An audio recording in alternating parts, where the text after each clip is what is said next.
Good news of Kandhamal.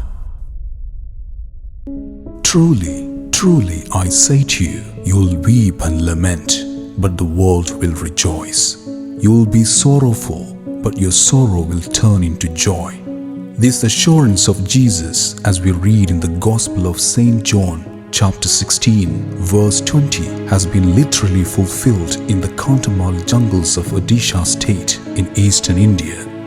It was 15 years ago, the remote Kandhamal district witnessed the worst organized persecution in 2000 years of Christianity in India, fetching the obscure jungle tract a place in the annals of history.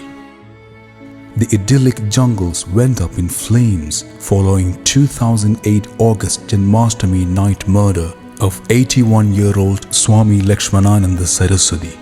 Dubbing the murder promptly as Christian conspiracy, Christians were given ultimatum to renounce their faith. Nearly 100 poor and illiterate Christians embraced martyrdom when they were asked to recant their faith, burnt alive, buried alive, chopped into pieces. Thousands of Christians fled to jungles to escape the humiliation of being forced to undergo nauseating reconversion ceremony by burning the Bible, heads tortured and made to drink cow dung water to purify them. The unabated violence left 300 churches destroyed, 6,000 Christian houses looted and plundered,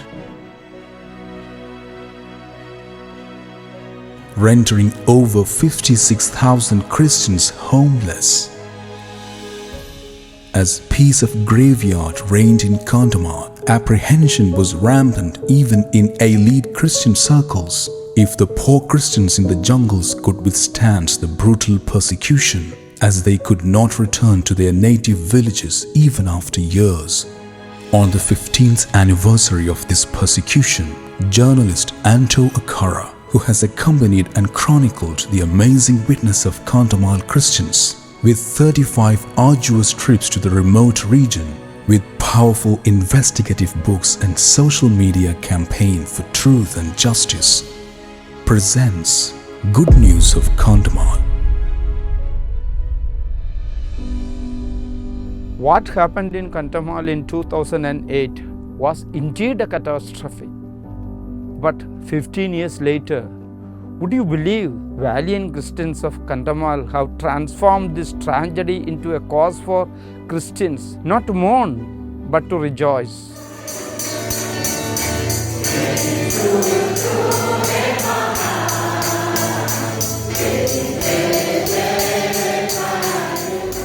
Despite the brutal persecution amid hostile atmosphere, hardly any Christian has turned his back to Christ in Kandhamal in the last 15 years.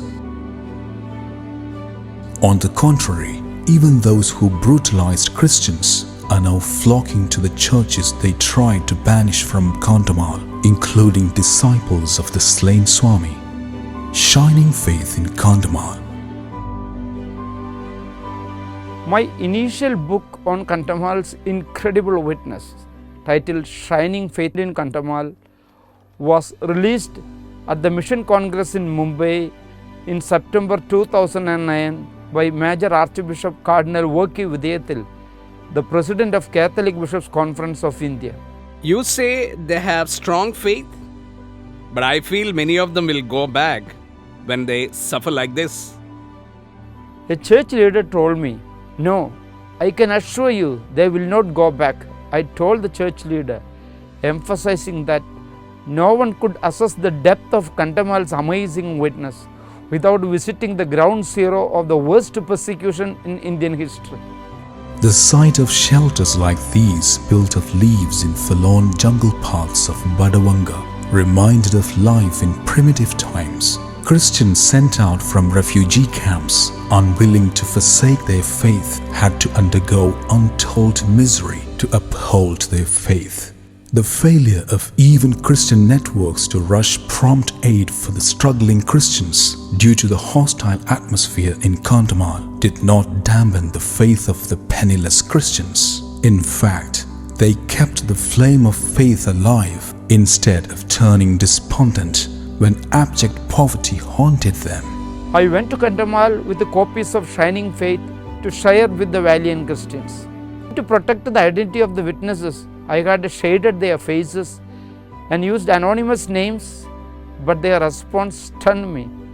Glancing through the pages, they were angry at me, then being happy. Sir, what have you done? Why did you shade and hide our faces? We are not cowards. Show our faces. Even if they kill us, we are not worried. They preferred to starve and languish in slums, even outside Odisha, than forsaking their faith for a comfortable living in native villages, fulfilling the harsh condition that Jesus has prescribed for discipleship in the Gospel of St. Matthew, chapter 16, verse 24. If any of you want to come with me, you must forget yourself, carry your cross, and follow me. Unconditional forgiveness modeled to the world. Kandhamal's sterling witness has set an amazing model to the Christian world. Even social activists and analysts are baffled, as Kandhamal Christians did not indulge in revenge attack against their tormentors, even in areas with large concentration of Christians, who accounted for 20% of the district's over 600,000 population. Kandhamal persecution has brought to the fore the unconditional forgiveness that Christ has taught. Love your enemies, do good to those who hate you, bless those who curse you, pray for those who mistreat you. If someone slaps you on one cheek, turn to them the other also.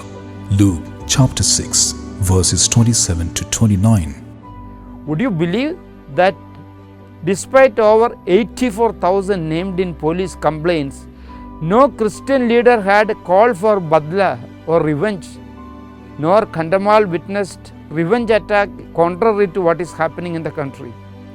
The forgiving response of Kandhamal Christians with their disarming smile have floored the enemy and melted the hearts of the assailants who have apologized to them. During my 35 pilgrimages to Kandhamal, sanctified by the blood of martyrs, I have come across several incidents echoing biblical parallels. Flower from assailant on New Year Day. Hippolytus Nayak, a retired government official, had a pleasant surprise on the 2012 New Year Day. Lucknow Pradhan, one of the fundamentalist leaders of dreaded Tiangia, where half a dozen Christians had been killed brutally, greeted him with a flower at his door in the morning of the 1st of January. He apologized to me for what had been done to us. Many of them used to keep away from us, and they used to turn their faces away when they came face to face with us. But they are now interacting with us.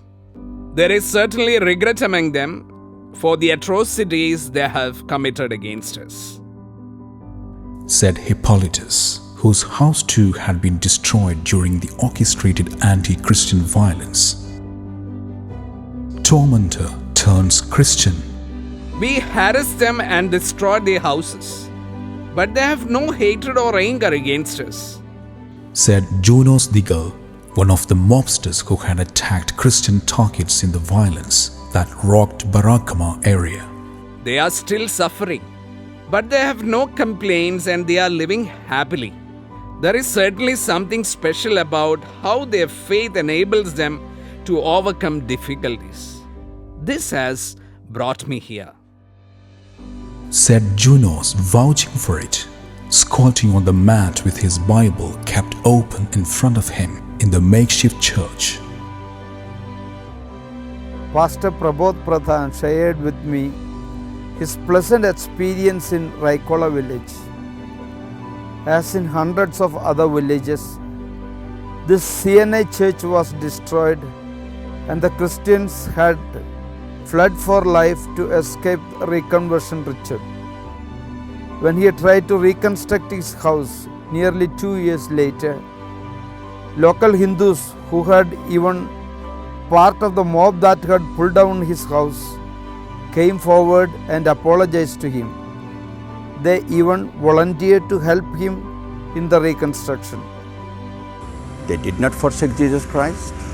Rather, they took Jesus along with them wherever they went and witnessed Jesus Christ. So many churches have been blessed and they are functioning right now. They forgave their enemies, they prayed for them, and they made every possible opportunities to have friendship with them. And those enemies were surprised to see this kind of love and acceptance from them. Such sterling witness inspired me to title the Chronicle of Kandhamal's Witness as Early Christians of 21st Century. That was released in February 2013 at Velanganni by Cardinal Fernando Filoni, Prefect of Vatican Congregation for Evangelization of Peoples. Prior to that, I had presented the same manuscript to a reputed international publisher in the US, as suggested my friends there. After going through the manuscript, the editor wrote to me, Your people are behaving like Jesus, forgiving everyone. Here in US, many ask, how can you forgive without getting justice? It will be very difficult to market a book like this. Tamasoma Jyotirgamaya, from darkness emerges light. Kandhamal bears abundant testimony to this popular Buddhist hymn. Even optimists would have been disheartened if they had seen the diabolic devastation heaped on Christian targets in Kandhamal in 2008. The desecration of the church at the Missionaries of Charity Leprosy Home at Sarasananda, devastations at the St. Peter's Church at Pobingia, broken roof and concrete pillars of the new church under construction in Tiangia, besides dozens of others like these at Konjamendi, Mondakia, Mondosur and Nilungia. But 15 years later, the pervasive sight of black soup in burned institutions, torn and torched houses,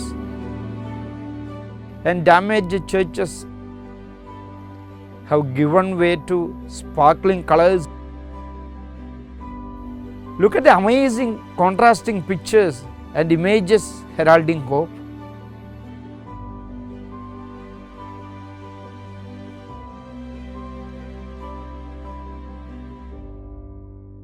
Along with the heartwarming sights of renovated houses, distraught and hopeless faces too have turned brighter and cheerful, heralding the good news of Kandhamal. This burnt face of 9-year-old Namrata Nayak had become mascot of the orchestrated violence heaped on a hapless community, with a crude bomb left behind by assailants disfiguring her face in Raikia. However, symbolizing the Tamasoma Jyotirgamaya turnaround in Kandhamal, Namrata recovered her genial look and has matured into a lovely young woman. This pathetic sight of bleeding Junos Nayak, a retired policeman, being carried and dumped at the Udaigiri Health Center floor would not have enthused hope. Yet, Juno survived miraculously, unlike his elder brother Lalji, who died a day later. Even after surgeries, doctors at Cuttack Medical College had little hope of saving Juno's right arm, riddled with bullets like this. 15 years later, Junos leads a prayerful life of hope and faith and blesses those who come to him. Isn't it inspiring? Amazing witness of raped nun. Wherever I speak on Kandhamal, one repeated question put to me is, how is the raped nun doing? The 28-year-old nun had to undergo worse traumatic experience compared to the one fresh from Manipur in our minds, that stunned the world with the naked parading of two women, including wife of an Indian soldier who fought for the country in the Kargil war. This nun was raped publicly with two people standing on her both hands, like being crucified at the burnt Janvikas, the social action center of the Catholic Church in Kandhamal. Then she was paraded semi-naked along the Nuaga Market Road in police presence, with just a piece of her sari on her body, along with bleeding elderly Father Thomas Chellan, director of the Pastoral Center, in his underwear. The nun displayed amazing courage to address a news conference on October 25, 2008 in New Delhi, before a crowd of TV cameras, photographers and reporters, narrating her diabolic ordeal to the world, deflating the concerted efforts made to cover it up as a cooked up by the church, by the forces behind the Kandhamal bloodshed. Embodying the spirit of Kandhamal's valiant Christians, who have stood up like rock in their faith amid brutal persecution, the nun is not leading an anonymous, despondent life as many fear. Listen to her. That torment still pricks me as a thorn in my flesh. On the 15th anniversary of Kandhamal persecution, I recall how I was attacked brutally and raped publicly. I got so many blows while the police remained spectators. I faced death as the assailants were about to cut my head off. But God kept me alive and chose me to be an witness, an inspiration to who are being persecuted. God consoled me in prayer, healed me, purified me, and made me realize the meaning of suffering in my life. God gave me the grace to forgive and confidence to lead a normal life with the full support of the sisters of my congregation of Handmaids of Mary. The Holy Spirit inspired me to pursue an LLB degree during this period and enrolled as a lawyer. Converts in white clothes for prayer. During my frequent trips to Kandhamal, I have had incredible encounters with the new communities whose leaders and members who had strived to banish Christianity from Kandhamal and who are now active practitioners of the same faith. The fervent faith of the converts was on display at Labadi village, venue of an evangelical convention of families that had embraced the Christian faith. Though more than 500 people had gathered for the 3-day convention in February 2016, many had dispersed by the time I reached the spot. As the remaining ones were preparing to leave, I pleaded with them to gather for a short prayer to see how they pray. But their response amazed me. You cannot take our photo like that. Prayer is holy, and when we pray, we must be in white clothes. Please wait, we will change the clothes and come, insisted the leader. Soon the women went to nearby house, while men moved behind the trees to change their colorful clothes and put on white clothes. St. Paul's of Kandhamal.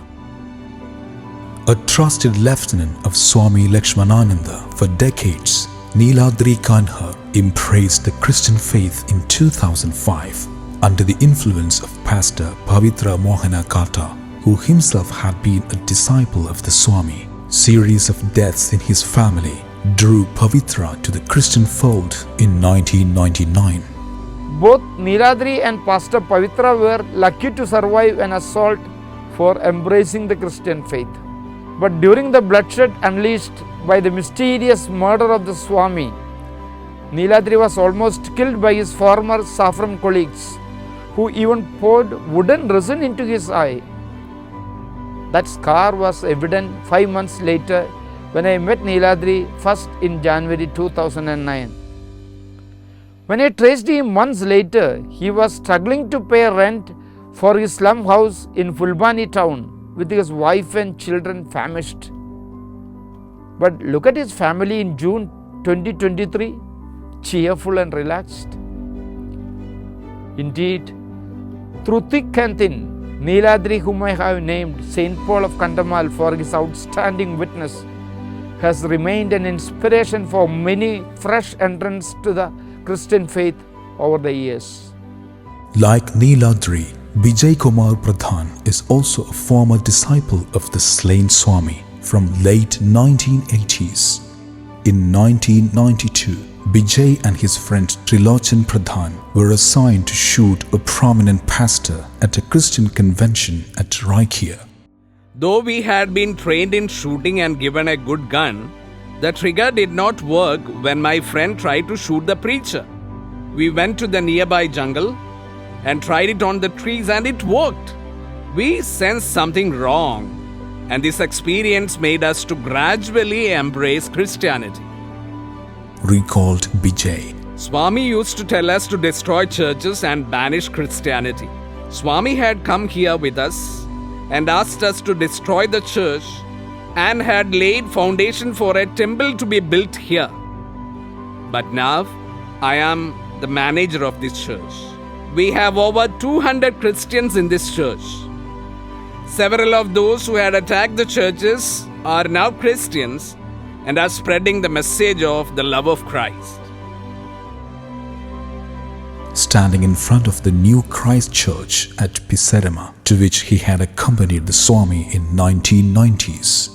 In fact, several people involved in the Kandhamal violence have confided to me over the years how they were misled into the attacks against the Christians under the false propaganda that the Swami's murder was a Christian conspiracy.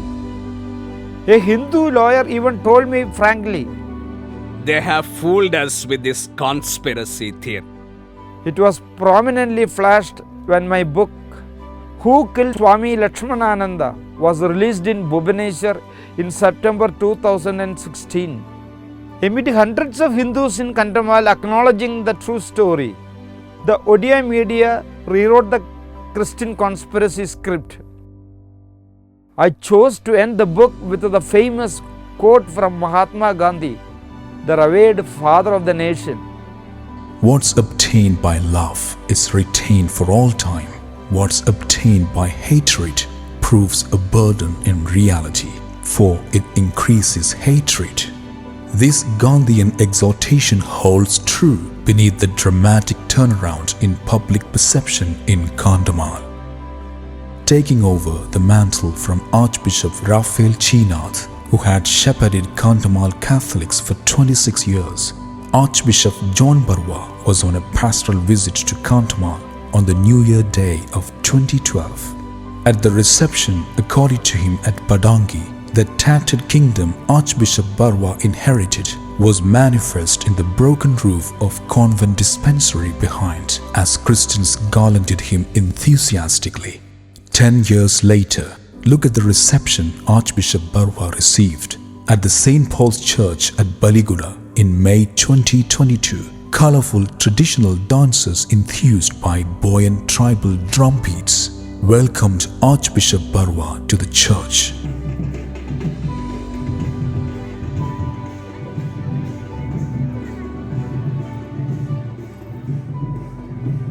After I addressed an elite church gathering outside Odisha in early 2022 on Kandhamal's incredible witness, the superior of a formation house invited me to address the 50 nuns and novices in her house.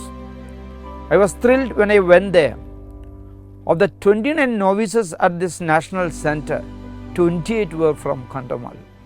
Indeed, Kandhamal has not been a tragedy. The sorrow of 2008 has been turned into joy by the valiant Christians.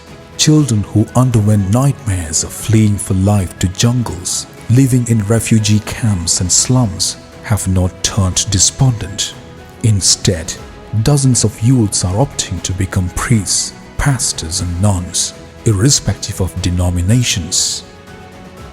Kandhamal has become a vibrant vocation garden for the Christian denominations, literally fulfilling the famous dictum of church historian Tertullian, blood of the martyrs is seed of the church. The valiant Christians of Kandhamal have indeed passed out in flying colors the litmus test of faith prescribed by Gamaliel in the Acts of the Apostles, chapter 5, verses 38 and 39. Therefore, I advise you, if their purpose or activity is of human origin, it will fail. But if it's from God, You will not be able to stop these men. You'll only find yourselves fighting against God.